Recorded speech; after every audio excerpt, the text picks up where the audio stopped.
Body horror for me is the concept of not knowing what is going on inside your body. That you're inside, you could be growing a tumor that you don't know about. That maybe there are cancer cells in you right now that are just kind of amassing. Or the idea that unbeknownst to you, you've had something implanted inside you and you have no clue what that thing is or what it's doing to you. When I was 16, I went to Mexico, came back with a parasite, but didn't know I had one until I saw the ultrasound of it flicking. And so that's kind of some of the stuff that we're gonna do when Sarah finds it in her cheek, is see this little silhouette of a worm that kind of just has a little flicker. That to me could drive you insane.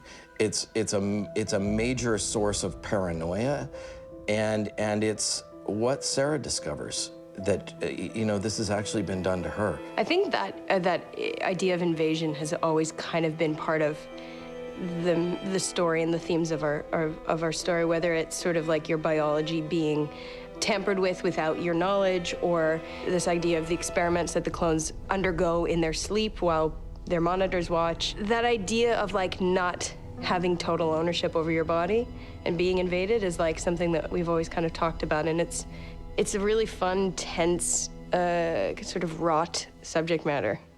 It's and very kind of visceral.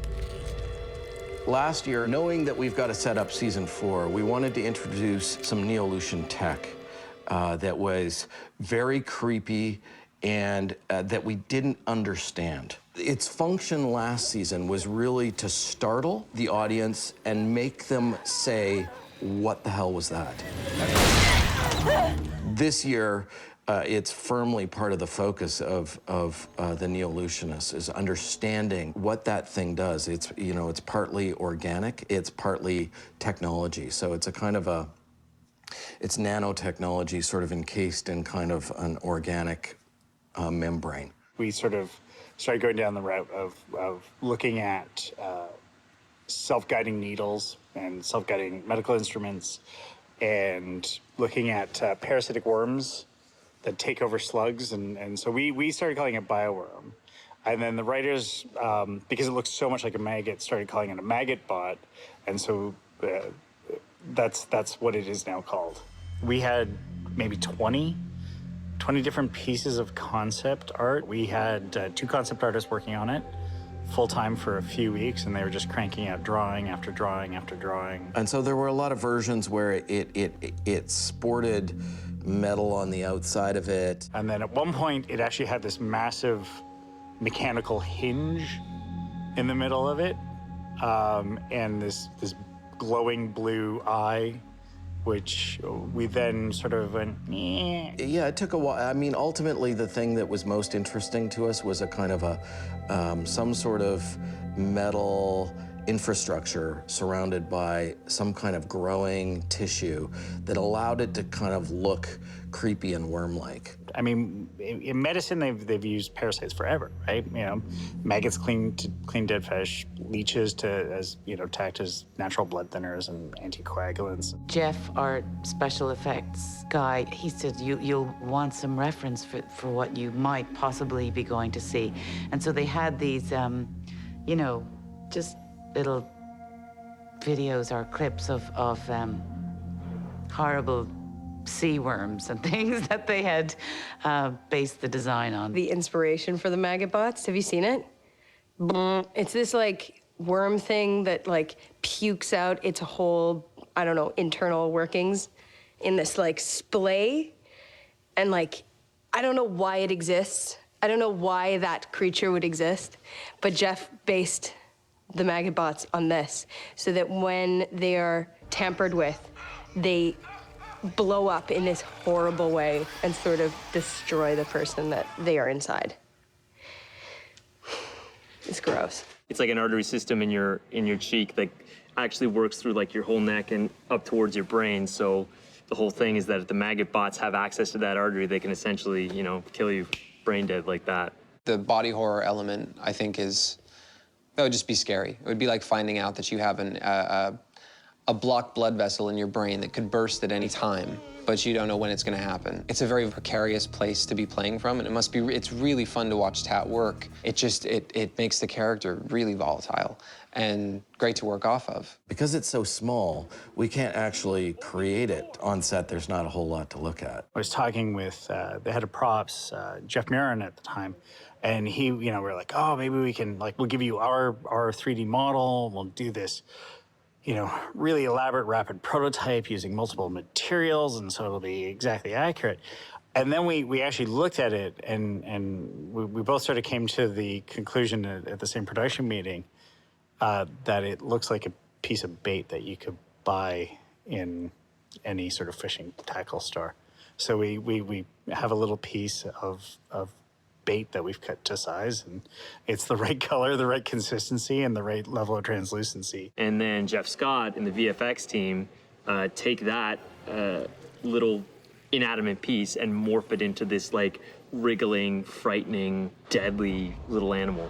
You know, it's grisly stuff, and that's, you know, that's what television's all about, and that's what this show's all about, is taking stuff to the extreme. And you know, it's ordinary people in extraordinary circumstances, and that's what's really exciting and fun for me. So there's nothing that's too big, there's no reaction that's too big to illustrate exactly the lunacy of what's happening on the screen.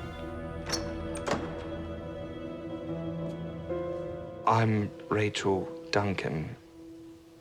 And, oh, there we go. I'm Rachel Duncan, and I've got this weird robot eye. Robot. Is it pronounced robot? Everybody likes an eye patch, but, you know, we wanted to do more than just an eye patch. I'm cyborg.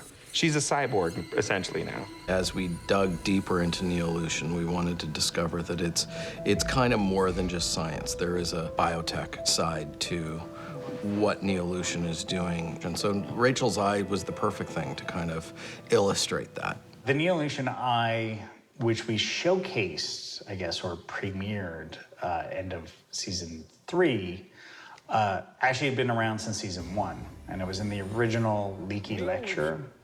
If you actually look closely, he sort of does a gesture which sort of expands out this eyeball design on it. The ideas definitely came from Leaky's TED Talk in 106. At the time we were doing season 1, we hadn't decided that we were going to blind Rachel. These were kind of things that we were sort of playing off ourselves, expanding the world, and using things that we'd already set in motion, you know, trying to figure out... The symbol for Neolution, too. The symbol was always the eye, and so it kind of, you know, it all sort of ended up working together. As each season goes, they sort of up the level of complexity, and we start on it with a full shot of the eye. So we had to go back, add more detail, more surfacing, more textural quality to it. So our eyeball model has gotten incredibly more complex. Who's the science now, bitch? We always knew that we wanted to dig up Dr. Leakey's body. Because why wouldn't you, really? John Fawcett loves gore, and he wanted Leakey's head on a table. Oh, I hated it so much. I can't tell you how much I hated it. It is so amazing. It's so real. It's horrible. Matt Frewer, of course, showed up in episode 1 to shoot with me for a day. And I asked him, you know, before he came out, I said, could you go and do a face cast for me? We took a life cast of Matt Frewer about a week in, and we started sculpting. So we kind of end up with like a clay version of Matt's head, and then we start sculpting it and taking away clay and getting that decayed look. I didn't want to dig up a corpse that was just a gooey mess that you couldn't. I wanted to recognize Dr. Leakey, so it was really important. I said to Matt, could you please just do this face cast for me? Because I think it'll be awesome that it actually looks like you. I hadn't seen it yet. Christian hadn't seen it yet. We unwrapped it on camera, and I was terrified to unwrap it because it was so gooey. And as we unwrapped it, I was like, I don't want to actually look at this. Like, I had like a moment where I was like, as a human being, I don't want to see this right now. I'm too scared of this head. It was so realistic. It had like It looked like Matt. It was not cool. The whole thing, the weight, the way the mouth moves, the teeth. Half of his head is gone, and like he's got like a gunky eye. And I had this horrible, like, pink, fleshy cyst on it. And it's covered in slime. So it's like this gray matter slime. I'm lucky because I don't have to touch it. I've gotten like a bit on of it from Tat. Like I accidentally get it smeared on me when it gets on her jacket, and she touches my hand. And it's like, oh, dude, come on. So we have our beautiful decomposed matte Fewer Dr. Leaky. It's made mostly out of silicone, and then we have some acrylic teeth and all real human hair punched in by hand. Our lovely little tumor insert, which is part of the whole scene that Tatiana dissects and removes. These are his vertebrae. He's even got a spinal cord.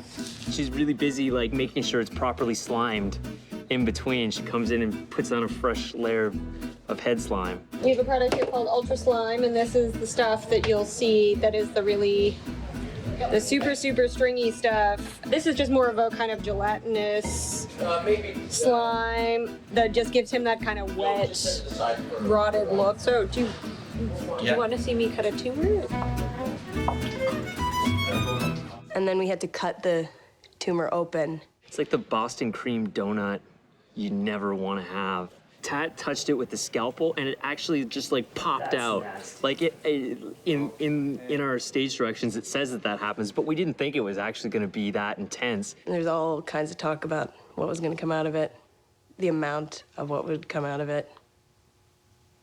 She pierced it, and it just came out where I actually had to kind of put my head back a bit. It was like, oh, is that going to hit us? And then it just kept on oozing out over and over. Basically, the way we did it was we filled a latex condom with this Ultra Slime product and a bit of these kind of little silicone-y bits, these little fleshy things, so that it has lots of nice texture and is interesting when they cut into it. And so then we make the textured silicone skin, and that goes around the condom, and then we seal it all up, and so when she cuts into it, it all comes oozing out. I think people have this medium expectation of what they might get, preparing to, say, light it a little bit in shadow, a little more shadow, or maybe a little help from VisFX. But I don't like to rely on that, and I'm expecting bright lights and, you know, no VisFX. It has to look great. It's funny, when we had the corpse built, I took a picture of the face and emailed it to Matt. He thought that was, he liked that a lot.